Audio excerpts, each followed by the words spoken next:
나는 무엇을 위해 태어났을까? 한 번쯤 그런 생각을 해보신 적이 있나요? 인생을 살아가면서 누구나 한 번쯤 마주하게 되는 질문입니다. 오늘은 이 질문에 대해 선생님께서 말씀해주신 내용을 바탕으로 함께 살펴보려고 합니다.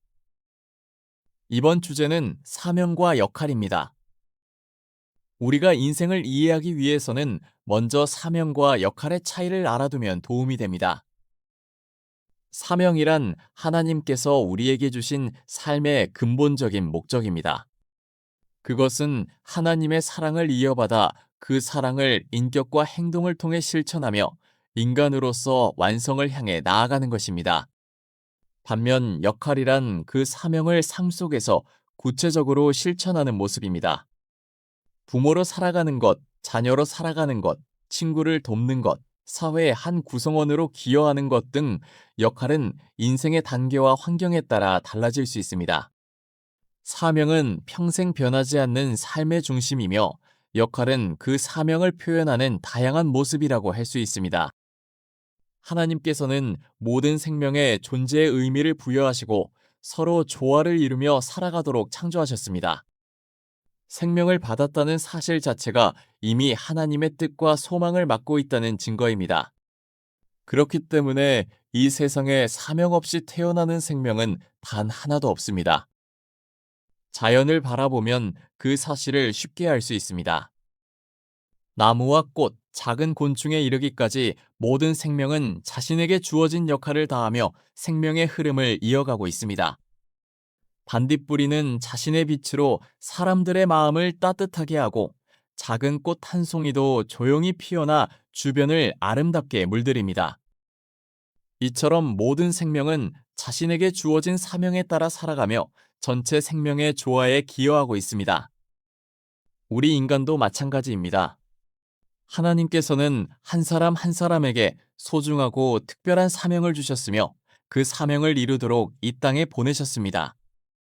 우리는 모두 하나님의 뜻과 소망을 맡은 존귀한 존재로서 이 땅을 살아가고 있습니다.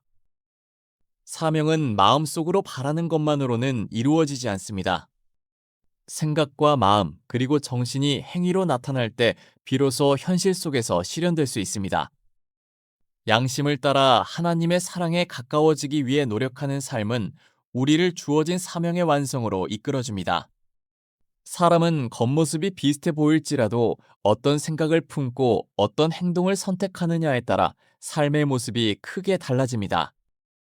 소나무도 자라는 환경과 어떻게 가꾸느냐에 따라 아름다운 정원을 장식하는 나무가 될 수 있듯이 사람 또한 매 순간의 선택에 따라 인생의 방향이 결정됩니다. 사명을 의식하며 살아가는 사람은 그 삶의 여정을 통해 자신의 가능성을 열어가고 하나님의 사랑을 더 깊이 표현할 수 있게 됩니다. 그리고 그 삶의 걸음은 다양한 삶의 자리에서 각각의 역할로 나타나게 됩니다. 가정에서는 부모로서, 사회에서는 한 사람의 구성원으로서, 인간관계 속에서는 친구나 도움을 주는 사람으로서 각자의 역할을 다하게 됩니다. 이렇게 일상의 행위를 통해 사명이 드러날 때 우리는 하나님의 아들, 딸로서 성장하며 인간 완성을 향해 나아갑니다. 하지만 사명이란 것은 태어난 순간부터 완전히 이해되는 것이 아닙니다. 인생을 살아가면서 다양한 경험을 쌓고 사람들을 만나고 배움을 이어가면서 그 의미를 조금씩 알아갑니다. 기쁨과 고통, 만남과 시련, 그 모든 순간은 자신에게 맡겨진 의미를 깨닫기 위한 소중한 과정이 됩니다. 그것은 특별한 지위나 타이틀을 얻는 것이 아닙니다. 일상 속에서 하나님의 사랑을 받아들이며 그 사랑을 주변에 나누며 살아갑니다. 작은 겨자씨가 큰 나무로 자라듯 우리 안에도 하나님께서 주신 가능성과 생명력이 심어져 있습니다.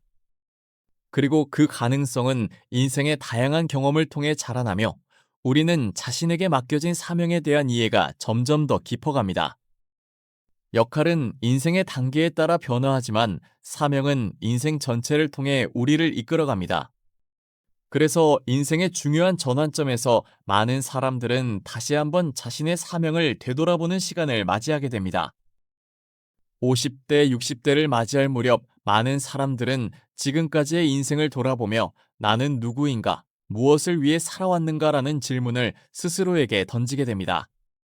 가족의 형태는 변화하고 자녀는 독립하며 부부의 관계 또한 새로운 단계로 들어서게 됩니다.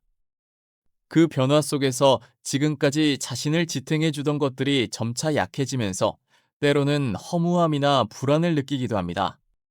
하지만 바로 그 질문들이야말로 자신을 깊이 돌아보게 하는 소중한 기회가 됩니다. 인생의 후반은 단순히 잃어가는 시기가 아니라 진정한 자신과 만나고 자신에게 맡겨진 삶의 의미를 다시 바라보는 시간이기도 합니다. 중요한 것은 나는 하나님께 있어서 무엇과도 바꿀 수 없는 소중한 존재이다라는 사실을 깨닫는 것입니다. 그 깨달음을 통해 자신의 인생에 의미와 가치가 있다는 것을 다시금 알게 됩니다. 경험이 쌓인 지금이기에 젊었을 때는 보이지 않았던 가치와 배움들을 새롭게 깨닫게 되는 순간이 있습니다. 부모로서의 역할을 마친 이후에도 지역을 위해, 사람들을 위해, 그리고 다음 세대를 위해 감당해야 할 역할이 주어져 있습니다. 인생의 후반이란 역할의 끝이 아닙니다. 오히려 사명을 더 깊이 살아가기 위한 새로운 출발점입니다. 그 출발점에 섰을 때 우리는 다시 한번 자신의 미래와 마주하게 됩니다. 미래란 갑자기 찾아오는 것이 아니라 매일의 작은 선택들이 쌓여 만들어져 가는 것입니다. 주어진 사명 또한 마찬가지로 하루하루 어떤 선택을 이어가는지에 따라 그 모습과 드러남이 크게 달라지게 됩니다. 우리는 과거에 일어난 그 사건 자체를 바꿀 수는 없습니다. 하지만 그 사건을 어떻게 받아들이고 어떤 의미를 발견할 것인지는 지금의 나에게 맡겨져 있습니다. 비록 떠올리고 싶지 않은 경험이라 하더라도 그 경험이 지금의 나로 이어져 있다는 사실을 받아들일 수 있게 될 때, 과거는 미래로 나아가기 위한 힘으로 변화하게 됩니다.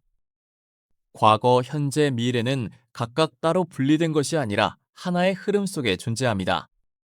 그리고 그 흐름의 중심에 있는 것이 바로 지금입니다. 그래서 우리는 과거의 빛을 비추고 현재를 성실하게 살아가며 미래로 희망을 이어갑니다. 그 걸음 속에서 우리는 사명을 실현하고 그때그때 주어진 역할을 다해가며 스스로의 미래를 만들어 나가게 됩니다. 사명이라는 말을 들으면 어떤 특별한 일을 반드시 이루어야만 하는 것처럼 느껴지거나 반드시 완수해야 하는 명령과 같은 것으로 느껴지기도 합니다. 하지만 이번 이야기를 통해 사명이란 하루하루 주어진 역할을 성실하게 감당해 나가는 가운데 조금씩 드러나고 깨달아지는 것이라는 생각이 들었습니다. 우리는 누구나 인생 속에서 다양한 역할을 맡으며 살아갑니다. 그리고 그 역할을 성실하게 감당해 나가는 가운데 자신에게 맡겨진 사명이 조금씩 분명해져 가게 됩니다. 오늘이라는 하루를 소중히 여기며 우리 모두가 각자의 희망 있는 미래를 함께 만들어갈 수 있기를 바랍니다. 여러분이 느낀 점이나 생각한 것이 있다면 댓글로 꼭 나눠주시면 좋겠습니다. 오늘도 함께 해주셔서 감사합니다.